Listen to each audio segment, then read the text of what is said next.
authoritarianism. 3 years ago, Vladimir Putin said that Western liberalism was dead. Last year, President Xi argued that the West is declining. In April 2022, things look very different. Recent months have shown the deep resilience of the human spirit and of free societies.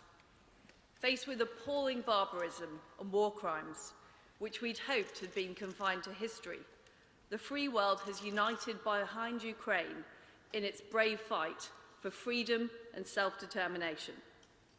Those who think they can win through oppression, coercion or invasion are being proved wrong by this new stand on global security, one that not only seeks to deter, but also ensures that aggressors fail. We can't be complacent. The fate of Ukraine hangs in the balance. But let's be clear, if Putin succeeds, there will be untold further misery across Europe and terrible consequences across the globe. We would never feel safe again. So we must be prepared for the long haul.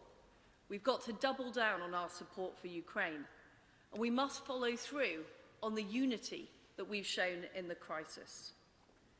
We must reboot, recast, and remodel our approach.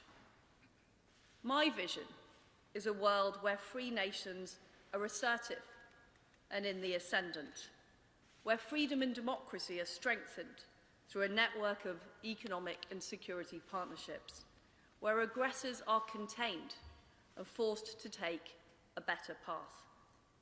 This is the long-term prize, a new era of peace, security, and prosperity. Let's be honest. The architecture that was designed to guarantee peace and prosperity has failed Ukraine. The economic and security structures that were developed after the Second World War and the Cold War have been bent out of shape so far.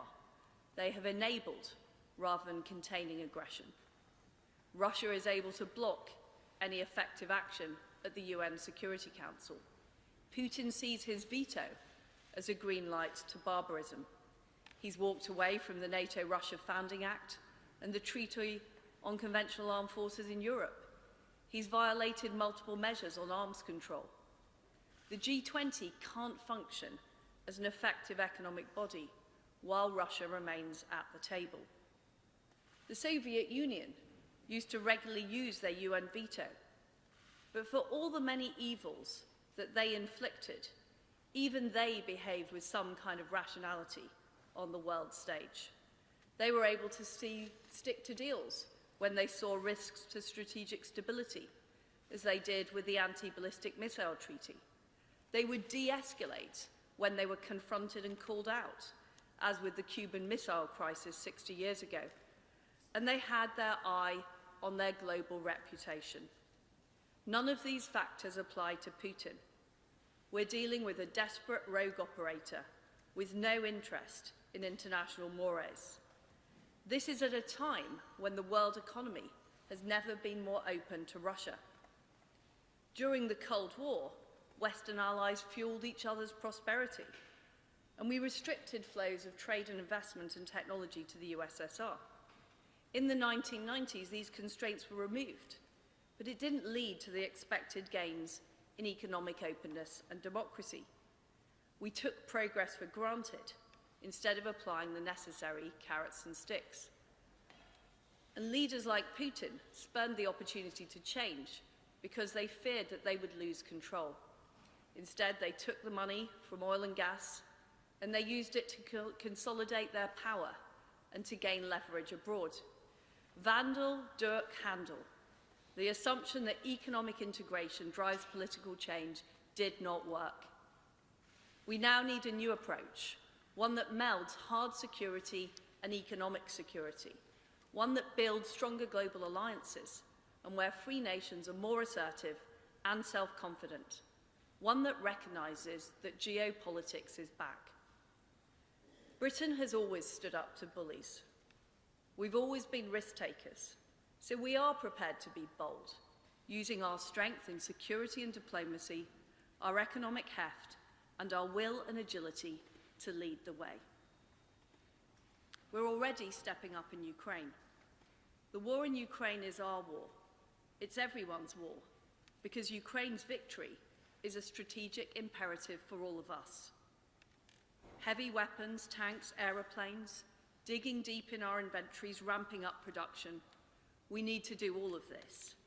Our sanctions have already seen Russia facing its first external debt default for a century, and we need to go further. There must be nowhere for Putin to fund this appalling war, and that means cutting off oil and gas imports once and for all. At the same time, we need to deliver support for the Ukrainian people. It means helping refugees, it means delivering food, medicine, other essentials, and it means keeping the economy afloat. It also means holding the Putin regime to account for the appalling crimes that have been committed. And when the guns finally fall silent in Ukraine, it means making sure Kiev has the resources it needs to maintain security, deter further attacks, and rebuild. That's why we're working on a joint commission with Poland to ensure Ukraine is equipped with NATO standard weapons.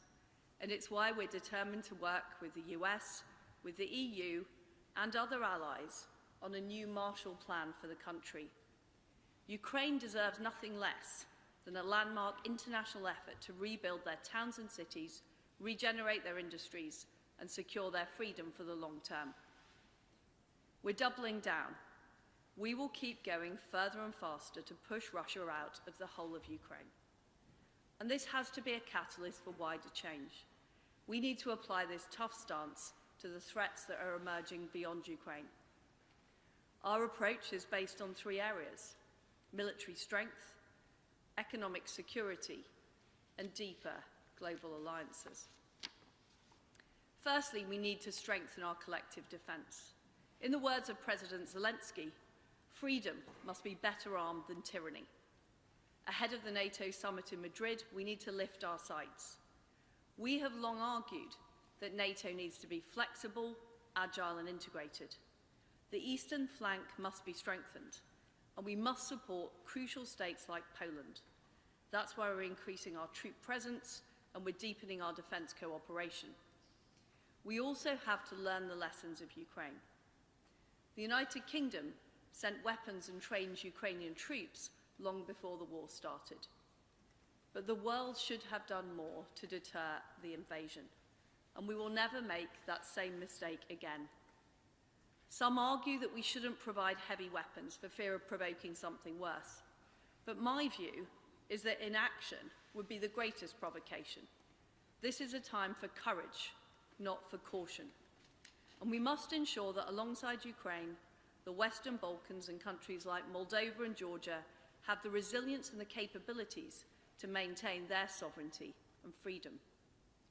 NATO's open door policy is sacrosanct.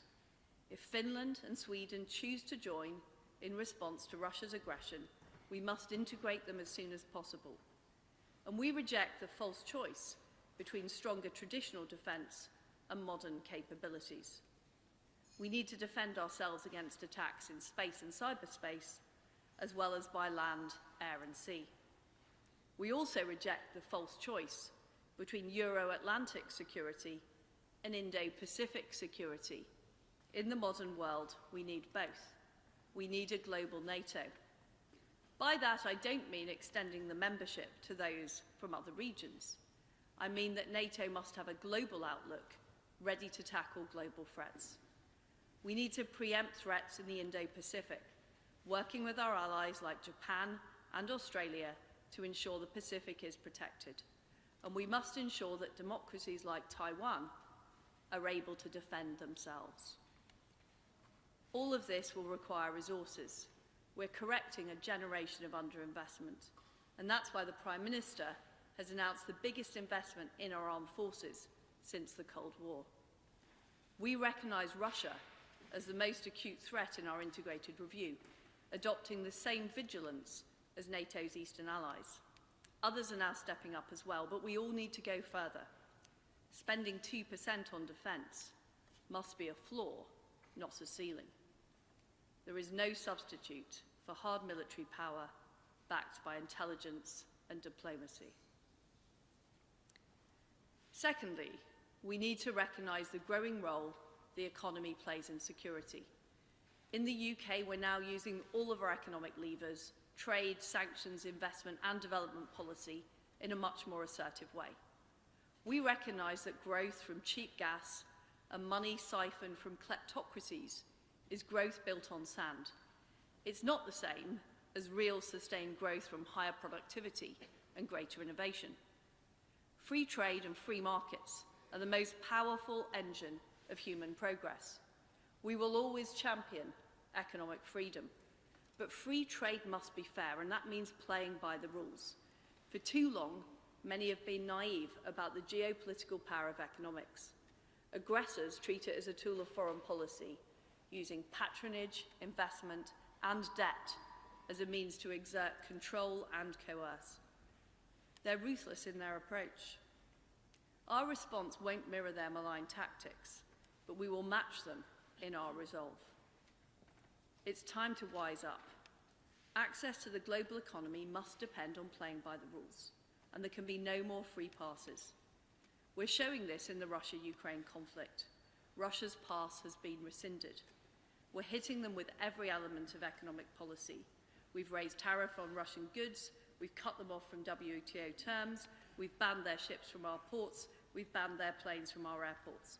We have sanctioned in the United Kingdom more individuals and organisations than any other nation, hitting Russia's banks, oligarchs, defence companies, central bank reserves and oil and gas supplies. We are cutting off the funding for Putin's war effort. We're also cutting investment ties with Russia, banning all new outward investment and ending the investor visa. At the same time, we're removing all import tariffs for Ukraine, and we're supporting the Ukrainian economy with loan guarantees, fiscal support and investment. We are showing that economic access is no longer a given. It has to be earned. Countries must play by the rules, and that includes China. Beijing has not condemned Russian aggression or its war crimes. Russian exports to China rose by almost a third in the first quarter of this year. They've sought to coerce Lithuania. They're commenting on who should or shouldn't be a member of NATO. And they're rapidly building a military capable of projecting power deep into areas of European strategic interest. But China is not impervious. By talking about the rise of China as inevitable, we are doing China's work for it. In fact, their rise isn't inevitable. They will not continue to rise if they don't play by the rules. China needs trade with the G7. We represent half of the global economy. And we have choices. We've shown with Russia the kind of choices we're prepared to make when international rules are violated.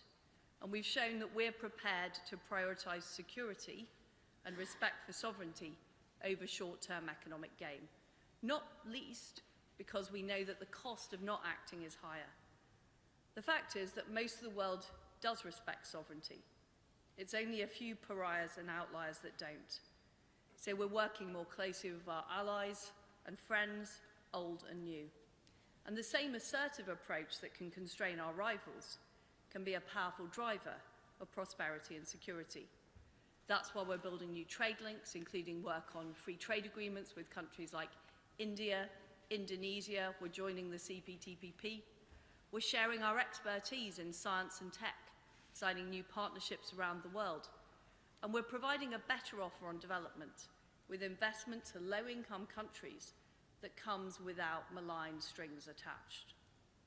By being tough and united, by working together and expanding trade, we can deprive aggressors of their leverage and we can reduce strategic dependence. And we can help each other to weather the storm of soaring food and energy prices.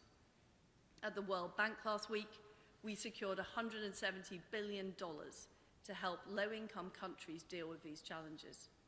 And we're getting ahead in other possible areas of strategic dependence.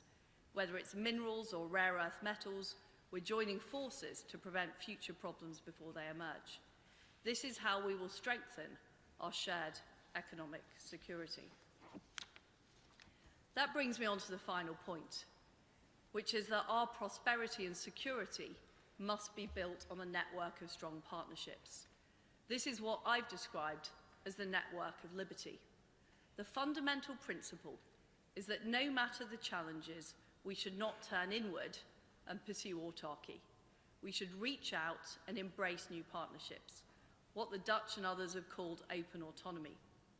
In a world where malign actors are trying to undermine multilateral institutions, we know that bilateral and plurilateral groups will play a greater role. Partnerships like the NATO, like the G7 and the Commonwealth are vital. And we should keep strengthening our NATO alliance with bonds around the world, like the UK-led Joint Expeditionary Force, the Five Eyes, and the AUKUS partnership that we have with the United States and Australia. And we want to keep growing our ties with countries like Japan, India, and Indonesia. We also should build on the strong core that we have in the G7. During the UK's presidency last year, I was pleased to bring friends like Australia, Korea, India, South Africa, and ASEAN to the table. The G7 should act as an economic NATO, collectively defending our prosperity. If the economy of a partner is being targeted by an aggressive regime, we should act to support them.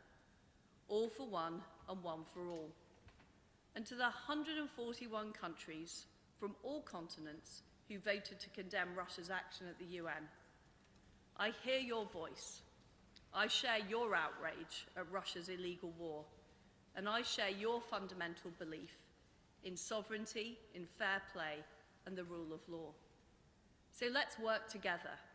Let's forge deeper bonds. Let's be better traders, investors, and partners than the aggressors. The UK is prepared to do things differently. We're prepared to think differently, and we're prepared to work differently with you to get things done. There is huge strength in collective action. And let me be clear, this also applies to alliances that the UK is not part of. We support the Indo-Pacific Quad. We support an outward-looking EU, and we're working closely together on Ukraine. We support ASEAN, the African Union, and the US-Mexico-Canada trade agreement. We reject the old ideas of hierarchical systems, exclusive groups, and spheres of influence. We want to see a network of partnerships stretching around the world, standing up for sovereignty and self-determination, and building shared prosperity. And the UK will be an active and agile part of this network. Excellencies, ladies and gentlemen, geopolitics is back. After the Cold War, we all thought that peace, stability, and prosperity would spread inexorably around the globe. We thought that we'd learnt the lessons of history and that march of progress would continue unchallenged. We were wrong. But this is no counsel of despair. In the face of rising aggression, we do have the power to act, and we need to act now. We must be assertive. Aggressors are looking at what has happened in Ukraine, and we need to make sure that they get the right message. Together we have tremendous strength. Let's use it to forge a better, more secure world and a stronger global economy. This will take the energies of all of the people in this room and beyond. It will be hard, but we have to step up and take responsibility. The aggressors are prepared to be bold. We must be bolder. That is how we will ensure that Ukraine's sovereignty is restored. That is how we will ensure that aggression and coercion fail. And that is how, across the globe, we will win this new era for peace, security, and prosperity. Thank you.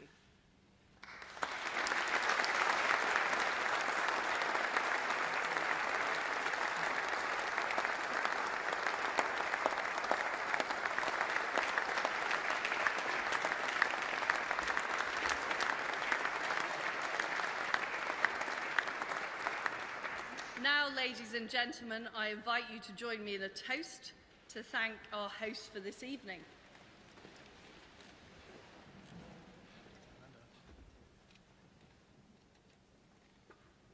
The Lord Mayor and the Lady Mayoress.